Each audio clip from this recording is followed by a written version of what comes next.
ನಡೀತಾ ಇದೆ. ಆ ಹೋರಾಟ ಬೆಂಬಲಿತವಾಗಿ ಮತ್ತು ರಾಮದುರ್ಗದಲ್ಲಿ ಧರಣಿ ಸತ್ಯಾಗ್ರಹ ಇವತ್ತು 7ನೇ ದಿವಸಕ್ಕೆ ಕಾಲಿಟ್ಟಿದೆ. ಆ ಧರಣಿ ಸತ್ಯಾಗ್ರಹದಲ್ಲಿ ಪಾಲ್ಗೊಳ್ಳಲು ಇವತ್ತು ನಮ್ಮ ರೈಲ್ವೆ ಬೋರ್ಡಿನ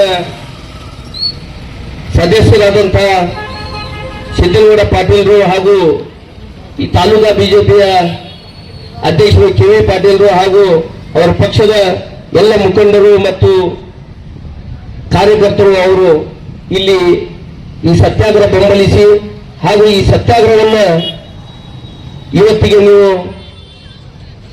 ಬಿಡ್ರಿ, ಕೈ ಬಿಡ್ರಿ, ನೀವು ಮತ್ತೆ ಹೋರಾಟ ನಿಮ್ಮ ಜೊತೆ ನಾವು ಇರ್ತೀವಿ ಅಂತ ತಿಳ್ಕೊಂಡು ಇಷ್ಟೊತ್ತಲ ಅವರು ನಮಗೆ ಹೋರಾಟಗಾರರಿಗೆ ಹೇಳಿದ್ದಾರೆ. ನಿಜವಾಗೂ ಅಷ್ಟೇ ಸತ್ಯ ಐತಿ. ಅವರು ಒಳ್ಳೆಯ ಮಾತುಗಳನ್ನು ಹೇಳಿದರು, DPRಗಳ ಬಗ್ಗೆ ಹೇಳಿದರು. ಅವರು ಯಾವ ವಿಷಯನ ಬಿಟ್ಟಿದ್ದಾರೆ ಅದನ್ನು ನಾನು ಹೇಳಿ,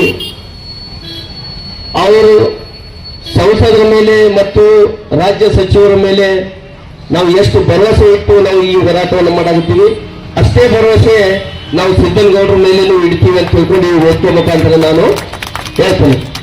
ಸರ್, ನಮ್ದು ದುರ್ದೈವ ಕರ್ನಾಟಕದವ್ರದ್ದು ಏನಂತಂದ್ರೆ, ಭಾರತ ದೇಶದಲ್ಲಿ ಅತಿ ಹೆಚ್ಚು ತೆರಿಗೆ ಕಟ್ಟತಕ್ಕಂಥ 2ನೇ ರಾಜ್ಯ ನಮ್ದು. ಒಂದು ವೀಕ್ನೆಸ್ ಏನಾಗೈತೆ ಅಂತಂದ್ರೆ, ಉತ್ತರ ಭಾರತದಲ್ಲಿ ತೆರಿಗೆ ಕಡಿಮೆ ಕಟ್ಟಿದ್ರೆ ಸರ್ಕಾರದ ಪ್ರತಿಯೊಂದು ಸವಲತ್ತನ್ನು ಒಳ್ಳೆ ಹೋರಾಟಗಳನ್ನು ಮಾಡಿ ಪಡೆದುಕೊಳ್ತಾರೆ.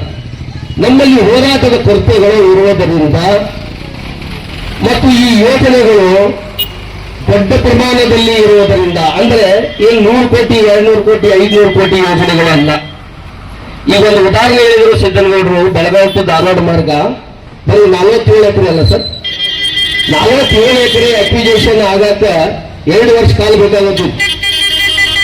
ಆವಾಗಿರ್ತಕ್ಕಂಥ ಒಂದು DPR ರೇಟು, ಎಸ್ಟಿಮೇಟ್ ರೇಟು 2025ರಲ್ಲಿ ಡಬಲ್ ಟ್ರಿಬಲ್ ಆಗ್ತೈತಿ.